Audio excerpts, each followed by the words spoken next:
Assalamualaikum warahmatullahi wabarakatuh. Allahu Akbar, Allahu Akbar, Allahu Akbar.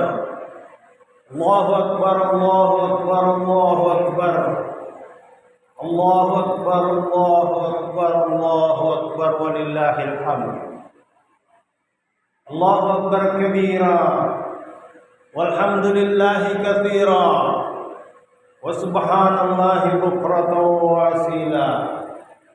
La ilaha illallah wahdah, sadaqa wa'dah, wa nasara 'abdah, wa a'azza jundahu, wa hazama al-ahzaba wahdah. La ilaha illallah wa la na'budu illa iyyah, mukhlisina lahuddin, walau karihal kafirun, walau karihal musyrikun, walau karihal munafiqun. Asyhadu an la ilaha illallah wahdahu la syarika lah, wa asyhadu anna sayyidana wa nabiyyana Muhammadan abduhu wa rasuluh. Allahumma salli wa sallim wa barik ala sayyidina Muhammad wa ala alihi wa sahbihi wa man tabi'ahum ila yaumiddin. Amma ba'd, fa ya ibadallah, ittaqullaha haqqa tuqatih wa la tamutunna illa wa antum muslimun. Wa qala ta'ala fil Qur'anil azim, wa huwa asdaqul qa'ilin. A'udzu billahi minasy syaithanir rajim. Bismillahirrahmanirrahim. Innama ya'muru masajidallahi man 'amana billahi wal yawmil akhir wa aqama as-salata wa ata az-zakata wa lam yakhsha illa Allah fa asa ulaika an yakunu minal muhtadin. Wa qala Rasulullah sallallahu alaihi wasallam, man bana lillahi masjidan banallahu lahu baitan fil jannah, atau kama qala alaihi salatu wassalam. Shadaqallah wa sadaqa Rasulullah sallallahu alaihi wasallam. Ma'asyiral muslimin wal muslimat rahimakumullah. Tiada kalimat yang lebih pantas kita ucapkan saat ini kecuali puji dan syukur kehadirat Allah Subhanahu wa taala yang telah menyampaikan kita kepada kemenangan melawan diri sendiri di bulan Ramadan 1444 Hijriah. Berpuasa sebulan penuh, melaksanakan salat tarawih dan witir, memperbanyak baca Al-Qur'an, sedekah, dan tidak lupa membayar zakat fitrah. Semoga Allah Subhanahu wa taala memberikan kepada kita kekuatan untuk mempertahankan kemenangan ini hingga darah merah dan putih berhenti mengalir di dalam tubuh badan kita. Salawat dan salam senantiasa ditujukan kepada yang mulia baginda Rasulullah Muhammad sallallahu alaihi wasallam yang telah membimbing kita dari kegelapan jahiliyah kepada cahaya iman yang terang benderang. Ma'asyiral muslimin wal muslimat rahimakumullah. Pada satu hari ada seorang pengemis mengetuk pintu rumah Rasulullah sallallahu alaihi wasallam. Ya Rasulullah, berilah aku sesuatu. Aku sudah keliling kampung dari pagi, tapi tidak ada satupun yang memberikan kepada aku sesuatu. Pada saat itu di rumah Rasulullah juga tidak ada apa-apa. Maka Rasulullah perintahkan kepada Aisyah radhiyallahu anha, istri beliau, untuk memberikan jubah beliau yang tergantung di dinding. Betapa gembiranya pengemis itu menerima jubah Rasulullah sallallahu alaihi wasallam. Segera ia pergi ke pasar bukan menjual tetapi melelang. Semua orang kenal jubah Rasulullah sallallahu alaihi wasallam. Satu kota jadi heboh. Kenapa ada jubah Rasulullah dilelang di pasar? Waktu pun berlalu, sampai lewat tengah hari belum ada yang berhasil mendapatkannya. Kehebohan di pasar itu akhirnya terdengar di telinga satu orang kaya yang buta. Maka ia bilang kepada hamba sahayanya, engkau pergi ke pasar, bawa uang yang banyak. Kalau engkau mendapatkan jubah itu, maka engkau akan merdeka. Segera hamba sahaya itu pergi ke pasar, membawa uang yang banyak. Berapapun harga di pasar orang, dia pasang lebih tinggi. Hingga akhirnya ia berhasil memenangkan lelang jubah itu. Pulang dia membawa jubah Rasulullah. Ketika melewati pintu rumah, majikannya telah mencium wangi jubah Rasulullah sallallahu alaihi wasallam. Maka dia langsung bangkit berdiri dari tempat duduknya dan berteriak, "Hai, apakah engkau mendapatkannya?" "Iya Tuan, ini aku membawakannya untukmu." Alhamdulillah. Begitu jubah itu dipegang oleh majikannya, maka ia berkata, "Sekarang engkau merdeka, silakan pergi kemana suka." Majikannya segera memeluk dan mencium jubah Rasulullah sallallahu alaihi wasallam dengan penuh haru dan rindu sambil berdoa, "Wahai Allah, demi kemuliaan kasih-Mu pemilik jubah ini, kembalikanlah penglihatanku." Maka pada saat itu juga matanya langsung dapat melihat. Betapa kaget dan gembiranya dia. Langit yang biru, padang pasir yang luas, gunung batu yang hitam, kini telah nampak lagi. Kebun kurma dan ternak untanya kini sudah terlihat kembali. Maka bergegas dia pergi menuju rumah Rasulullah sallallahu alaihi wasallam untuk mengembalikan jubah beliau yang baru dibelinya. Singkat cerita, setelah orang itu berlalu, Rasulullah SAW tertawa kepada Aisyah, "Wahai Aisyah, lihatlah barokahnya jubah ini. Dia telah membuat orang miskin jadi kaya, hamba sahaya jadi merdeka, orang buta jadi dapat melihat, dan jubah ini masih kembali lagi kepada kita." Allahu Akbar, Allahu Akbar, Allahu Akbar, walillahil hamd. Ma'asyiral muslimin wal muslimat rahimakumullah. Jubah, terompah, pedang, tongkat dan lain-lain adalah sesuatu yang tidak melekat pada diri baginda sallallahu alaihi wasallam, tapi itu pun demikian tinggi barokahnya. Bagaimana pula dengan yang melekat pada diri Rasulullah seperti rambut, janggut, gigi, dan lain-lain, sampai hari ini masih memberikan lapangan kerja di berbagai museum artefak di seluruh dunia.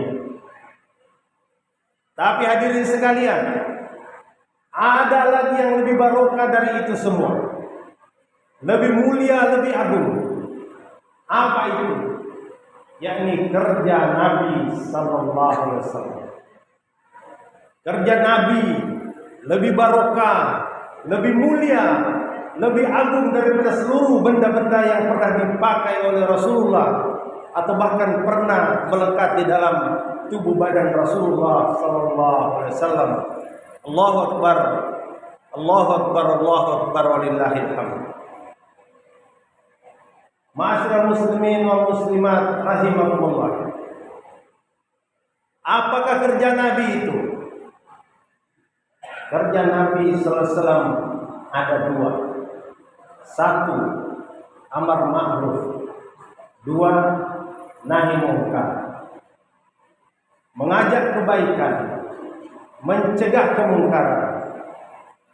Pekerjaan ini sangat mudah hadirin, bisa dikerjakan oleh setiap orang, namanya dakwah. Kerja petani tidak bisa dikerjakan oleh dokter, kerja dokter tidak bisa dikerjakan oleh petani, tapi kerja Nabi bisa dikerjakan oleh petani, bisa dikerjakan oleh dokter. Maka kerja Nabi ini atau kerja dakwah ini tidak menganjurkan orang untuk meninggalkan profesinya. Apapun profesi saudara, apapun profesi saudari, ambil bagian dalam kerja Nabi. Insya Allah hidup saudara dan saudari akan barokah. Petani tetap ke sawah, tapi berdakwah. Dokter tetap nyuntik, tapi berdakwah. Pilot tetap terbang, tapi berdakwah. Tentara tetap nembak, tapi berdakwah. Satpol tetap ngepam, tapi berdakwah. Kadis tetap menjabat, tapi berdakwah. Wali kota tetap kantor, tapi berdakwah. Allahu Akbar, Allahu Akbar, Allahu Akbar, walillahil hamd. Ma'asyiral muslimin wal muslimat rahimakumullah. Nabi SAW menjadikan masjid sebagai pusat dakwah.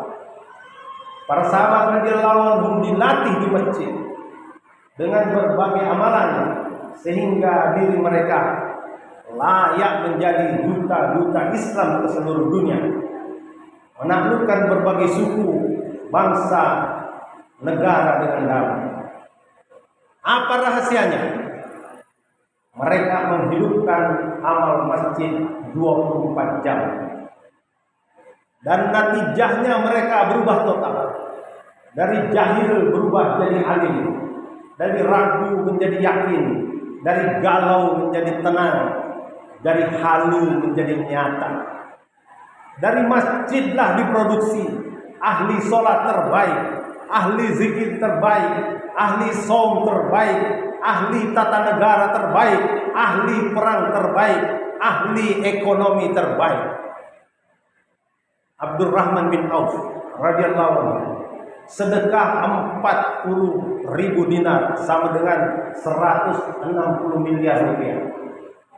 Utsman bin Affan sedekahnya 2,4 triliun. Umar bin Khattab bayar denda 200.000 dirham sama dengan 10 miliar gara-gara ketinggalan sholat berjamaah. Kalau kehidupan rakyat tidak sejahtera, bagaimana mungkin bisa membayar denda sebesar itu? Allahu Akbar, Allahu Akbar, Allahu Akbar, walillahil hamd. Ma'asyiral muslimin wal muslimat rahimakumullah. Seorang sahabat datang kepada Nabi sallallahu alaihi wasallam mengadukan kesulitan ekonominya. Maka Nabi bukan berikan modal untuk dagang di pasar. Nabi bukan berikan kambing untuk diternak di padang. Nabi bukan berikan bibit untuk ditanam di kebun. Tapi Nabi bacakan ayat, wa'mur ahlaka bis-shalah.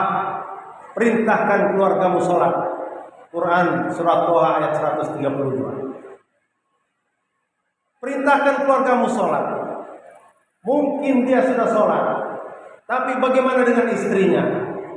Bagaimana dengan anaknya? Wa'mur ahlaka bis-shalah.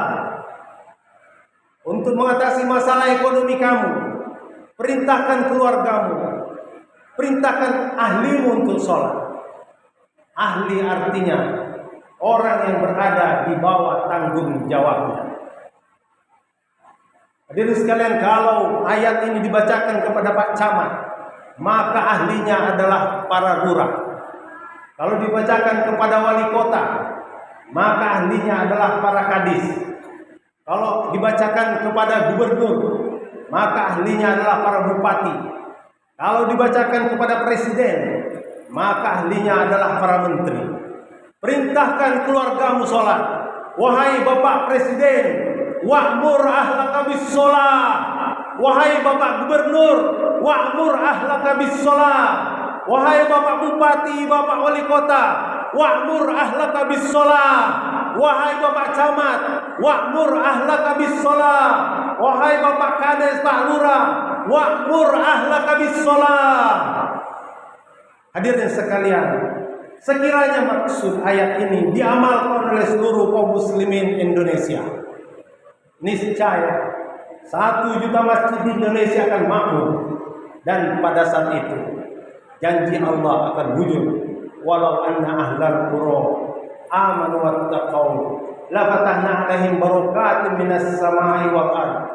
Sekiranya ahli kampung, ahli kota, ahli negara ini beriman dan bertakwa kepada Allah, niscaya Allah akan bukakan keberkahan dari langit dan bumi.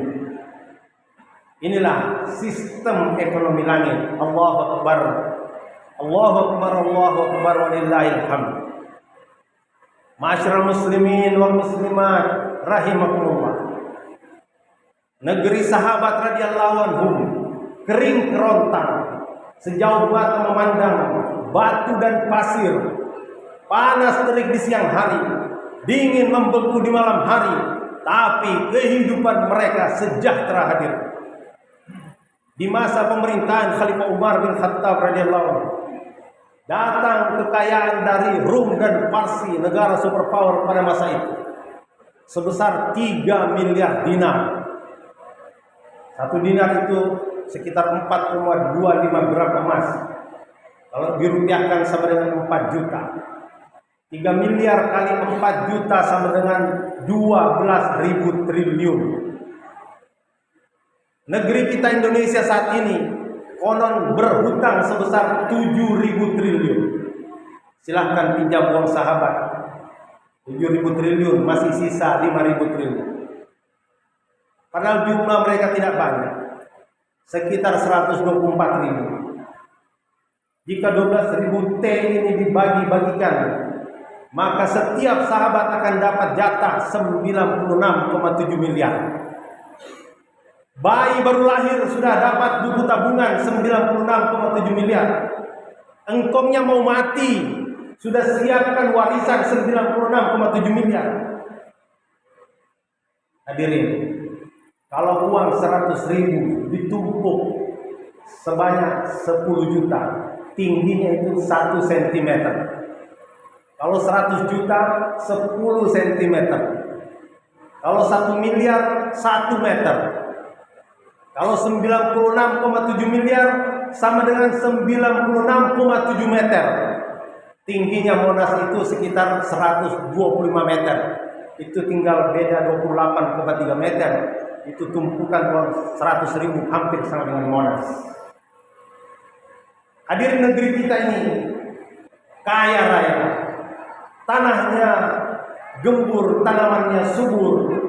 Sejauh mata memandang hijau royo-royo. Gunungnya tinggi, mengandung emas, batu bara dan minyak. Lautnya luas, ikannya besar, di dasarnya ada mutiara. Negeri kita jauh lebih kaya daripada negeri sahabat radhiyallahu anhu. Kalau satu sektor saja, yakni sektor pertambangan, tidak disalahgunakan, maka setiap 1 kepala orang Indonesia bisa dapat duit 20 juta per bulan. Ini kata Menko Polhukam Mahfud MD. Masya Allah. Tapi kenyataannya hadirin berhutang. Dan kalau hutang ini dibebankan kepada rakyat, maka setiap 1 orang Indonesia kena 23,3 juta. Kenapa berhutang hadirin padahal kaya? Kata wali kota Helmi Hasan, karena gunung didaki, lautan diseberangi, masjid dilewati. Jalallahu wa iyyakum minal aidin wal faizin. Qul amin wa antum bi khair. Bismillahirrahmanirrahim. Wal asr. Innal insana lafi khusr illa alladziina aamanu min shalihat wa tawassaw bil haqqi wa tawassaw bis sabr. Wa qul rabbighfir warham wa anta khairur rahimin.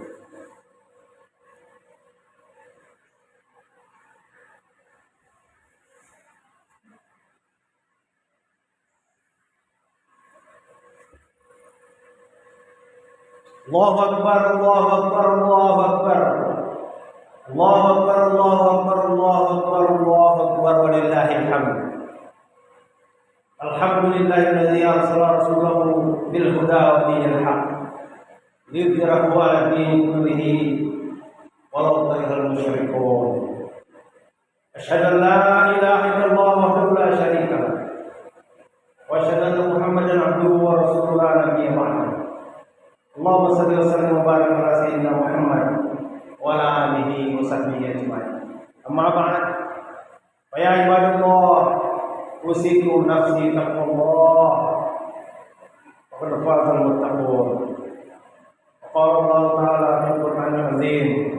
A'udzu billahi minasy syaithanir rajim. Bismillahirrahmanirrahim. Innallaha wa malaikatahu yusholluna 'alan nabi.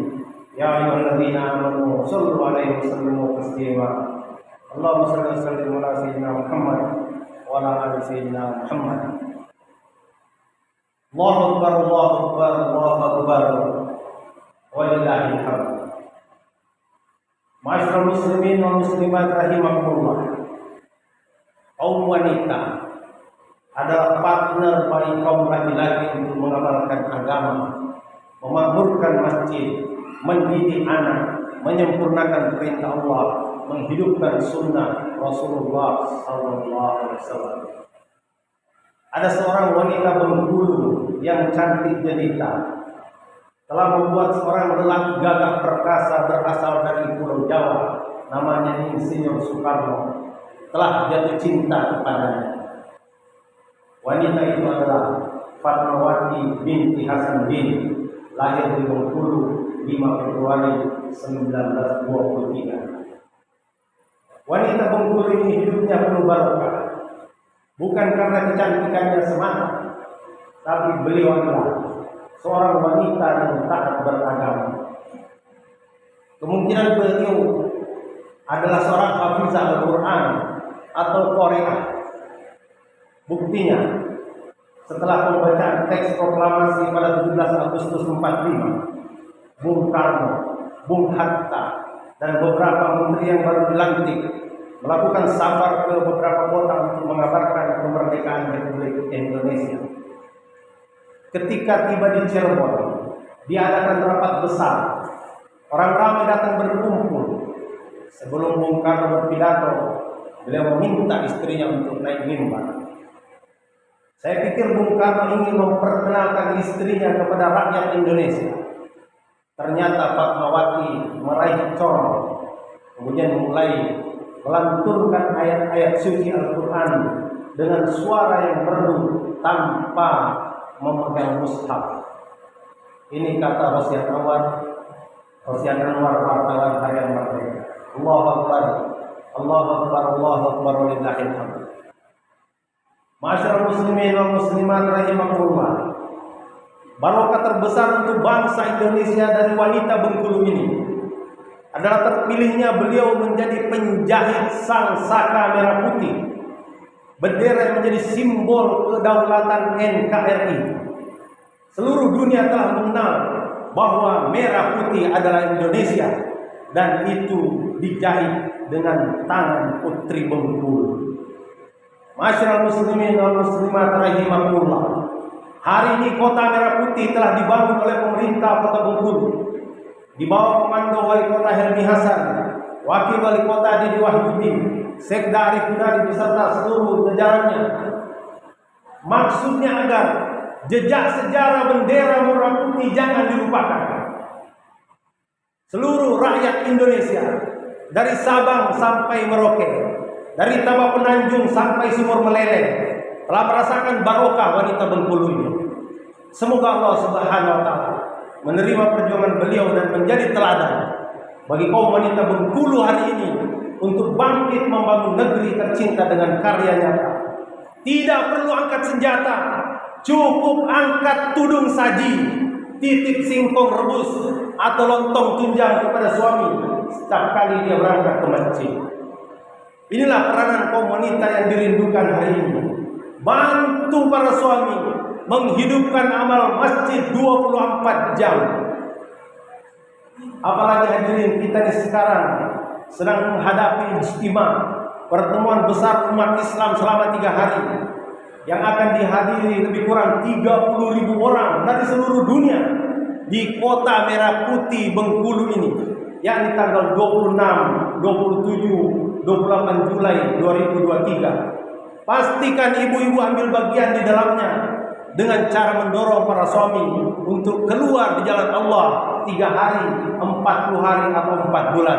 Allahu Akbar, Allahu Akbar, Allahu Akbar, walillahil hamd. Masyaallah muslimin wal muslimat rahimakumullah. Nabi SAW bersabda, al-jannatu tahta aqdamil ummahat. Surga itu berada di bawah telapak kaki. Hari ini siapa yang ibunya masih ada, masih hidup, jangan sia-siakan kesempatan. Jagalah dengan baik. Cium keningnya, suapkan makanan ke mulutnya sebagaimana engkau dahulu disuapinya. Bagi yang ibunya sudah tidak ada, kenang-kenanglah jasanya. Rasakan ketika dia mengurus rambut engkau. Jangan berhenti mendoakannya. Mohon kepada Allah agar dilapangkan kuburnya, dijadikan sebagai taman surga. Hormati ayahanda. Bersabda Nabi SAW, ridho Rabbi fi ridho walid. Ridho Allah tergantung ridho kedua orang tua. Semoga Allah Ta'ala menerima seluruh amal Ramadan kita dan dipertemukan kembali dengan Ramadan yang akan datang. Allahumma ighfir lil muslimina wal muslimat wal mu'minina wal mu'minat al ahya'i minhum wal amwat bi rahmatika ya arhamar rahimin. Rabbana zalamna anfusana wa illam taghfir lana wa tarhamna lanakunanna minal khasirin. Rabbana atina fid dunya hasanah wa fil akhirati hasanah wa qina adzabannar. Ibadallah, innallaha ya'muru bil 'adli wal ihsan wa ita'i dzil qurba wa yanha 'anil munkar. Ya'idukum la'allakum tadhakkarun wa la dzikrullahi akbar. Taqabbalallahu minna minkum siyamana wa siyamakum wa ja'alna wa iyyakum minal a'idin al-'azim. Mohon maaf lahir batin. Subhanakallahumma wa bihamdika asyhadu an la ilaha illa anta astaghfiruka wa atubu ilaik. Assalamualaikum warahmatullahi wabarakatuh.